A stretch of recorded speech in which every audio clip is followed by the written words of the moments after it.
बिहार विधानसभा चुनाव में प्रचार करने बिहार पहुंचे एक्ट्रेस अमीषा पटेल के कथित ऑडियो ने राजनीतिक गलियारों में हलचल मचा दी है। इस ऑडियो में अमीषा पटेल लोक जनशक्ति पार्टी के उम्मीदवार डॉक्टर चंद्र प्रकाश पर आरोप लगा रही हैं। अमीषा का कहना है कि उसने उन्हें ब्लैकमेल किया और अभद्र व्यवहार करने की कोशिश की।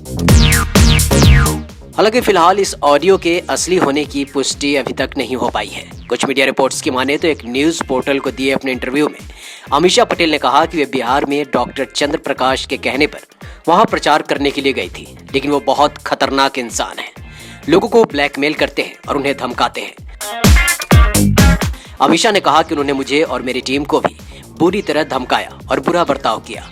यहाँ तक कि मुंबई वापस आने के बाद भी उन्होंने मुझे धमकी भरे मैसेज और कॉल किए और कहा कि मैं उसके बारे में सम्मान पूर्वक बात करूं, क्योंकि मैं 26 अक्टूबर के अपने अनुभव के बारे में बहुत ईमानदार रही थी। अमीषा पटेल ने यह तक कह डाला कि वहां उनके साथ बहुत कुछ बुरा हो सकता था, उनके साथ रेप मर्डर भी हो सकता था। वहां जाने के बाद मुझे कोई सुरक्षा उपलब्ध नहीं करवाई गई। वहां चारों तरफ पागलपन दिखाई दे रहा था और मेरी कार को हर समय उसके आदमी घेरे रहते थे। अमीषा ने आगे कहा कि जब तक मैं उनकी बात को नहीं मान लेती थी, उसके आदमी मेरी कार को हिलने तक नहीं देते थे। उसने मुझे अपने घेरे में एक तरह से फंसा रखा था और मेरी जिंदगी को खतरे में डाला।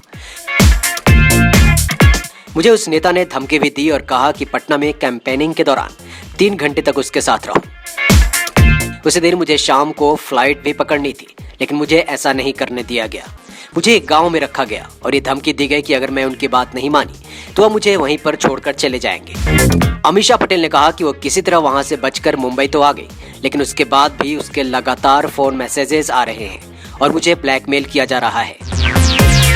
अमीषा ने कहा कि उन्होंने अपनी टीम के सभी लोगों को ये निर्देश दिया है कि यदि उसका या उसके आदमियों का कोई कॉल आए तो फोन उठाकर सिर्फ हाँ हाँ कहते हुए सम्मान पूर्वक फोन काट दिया करो।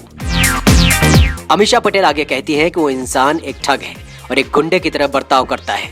वहां मुझे और अपने साथियों के जान का खतरा महसूस होने लगा था। किसी तरह उसकी बातों को फॉलो करने के बाद मैं मुंबई पहुंची और फिर मीडिया को इस बारे में बताया, लेकिन इसके बाद मुझे और भी धमकियां दी जाने लगी। For latest Bollywood news and gossips, subscribe to our channel Bollywood Lifetimes.